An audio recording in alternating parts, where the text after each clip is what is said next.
بسم اللہ الرحمن الرحیم۔ السلام علیکم ورحمۃ اللہ وبرکاتہ۔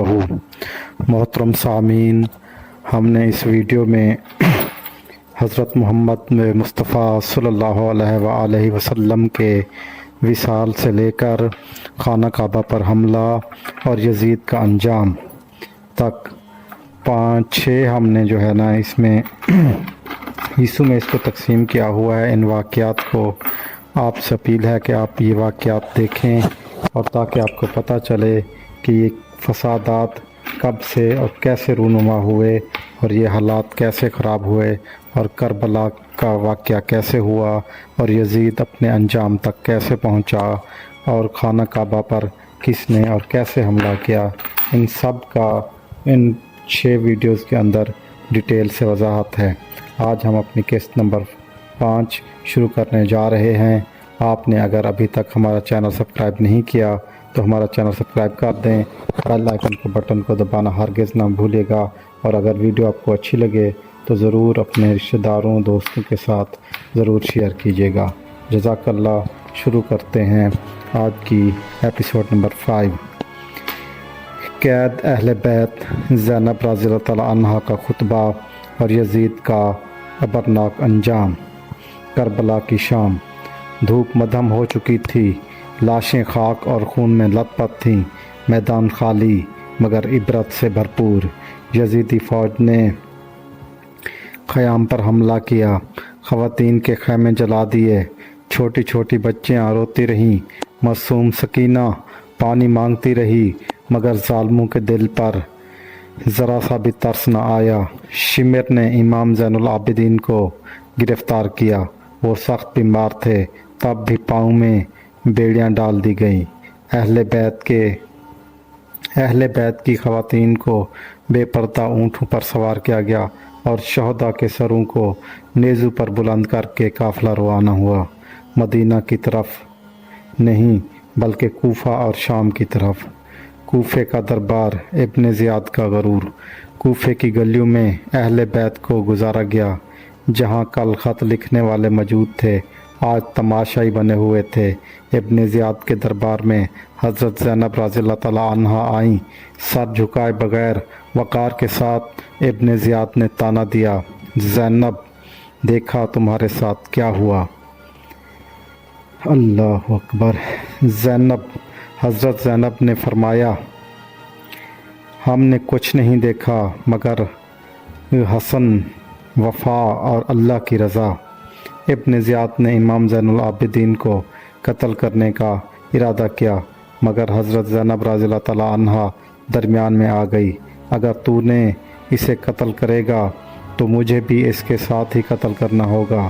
ابن زیاد پیچھے ہٹ گیا اور قافلہ روانہ ہوا شام کی طرف، یزید کے دربار کی طرف۔ تقریباً 33 دن کا سفر، گرمی، دھوپ، تھکن، پیاس، نیزوں پر حسین، عباس رضی اللہ تعالیٰ عنہ، علی اکبر، قاسم اور دیگر شہداء کے سر، اور پیچھے اہل بیت کی بیبیاں۔ سکینہ ہر رات بابا حسین کے سر سے لپٹ کر سوتیں اور ایک رات اسی محبت میں دنیا چھوڑ گئیں۔ حضرت زینب نے بیٹی کو اپنے ہاتھوں سے دفن کیا اور قافلہ آگے بڑھا۔ یزید کا دربار، ظلم کا ایوان مگر حق کی گونج۔ شام میں جشن تھا، یزید تخت پر بیٹھا، سامنے شہداء کے سر اور اہل بیت قید ہیں۔ یزید نے امام حسین کے سر انور کو سامنے رکھا، چھڑی سے گستاخی کی کوشش کی۔ صحابی حضرت زید بن ارقم نے فریاد کی، اے یزید، یہی وہ لب ہیں جنہیں میں نے نبی صلی اللہ علیہ وآلہ وسلم کو چومتے دیکھا ہے۔ اور پھر حضرت زینب اٹھی، بے پردہ مگر سر جھکائے بغیر یزید سے مخاطب ہوئی، اے یزید، تو سمجھتا ہے تو نے ہمیں شکست دی، تو سمجھتا ہے کہ ہمیں قید کر کے تو کامیاب ہو گیا؟ نہیں، ہم نے خون دے کر حق کو زندہ کر دیا۔ تو جلدی دیکھے گا کہ تیرا اعمال تیرے سامنے ہوں گے۔ سارا دربار ساکت ہو گیا۔ امام زین العابدین نے بھی خطبہ دیا، ہم وہ خاندان ہیں جنہیں اللہ نے پاک کیا، ہم وہ ہیں جن پر درود بھیجا جاتا ہے، اور تو یزید ظلم کا نمائندہ ہے۔ یزید ہکا بکا رہ گیا، لوگوں میں شور مچ گیا۔ یزید ڈر گیا اور بولا، میں نے یہ سب ابن زیاد کے کہنے پر کیا۔ پھر اہل بیت کو رہائی دی، عزت سے مدینہ واپس بھیجا، مگر زخم کبھی مندمل نہ ہو سکے۔ یزید کا انجام۔ یزید کی حکومت محض 3 سال چلی۔ پہلے مدینہ میں واقعہ ہرا ہوا، ہزاروں صحابہ و تابعین شہید ہوئے۔ پھر کعبہ پر حملہ ہوا، خانہ کعبہ کو منجنیق سے جلا دیا گیا۔ پھر یزید کا بیٹا معاویہ ثانی تخت پر آیا اور اعلان کیا، میرے باپ کا عمل ظلم تھا، میں خلافت کا اہل نہیں، اور خلافت چھوڑ دی۔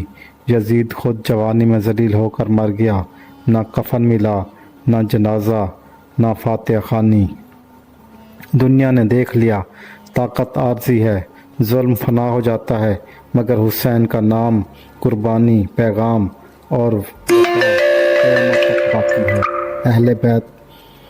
اہل بیت کی قربانی صرف تاریخ نہیں، یہ زندہ روایت ہے، حق کا پرچم ہے، باطل کے خلاف اعلان ہے۔ اگر آپ کو یہ ویڈیو پسند آئی ہے تو اسے لائک کریں، سبسکرائب کریں، اپنے دوستوں اور رشتہ داروں کے ساتھ شیئر کریں۔ اگر اس میں ہم سے کوئی غلطی کوتاہی ہوگی ہے تو کمنٹس کر کے ہماری اصلاح کریں۔ جزاک اللہ، اور قسط نمبر 6 ملاحظہ کیجیے گا۔ اللہ حافظ۔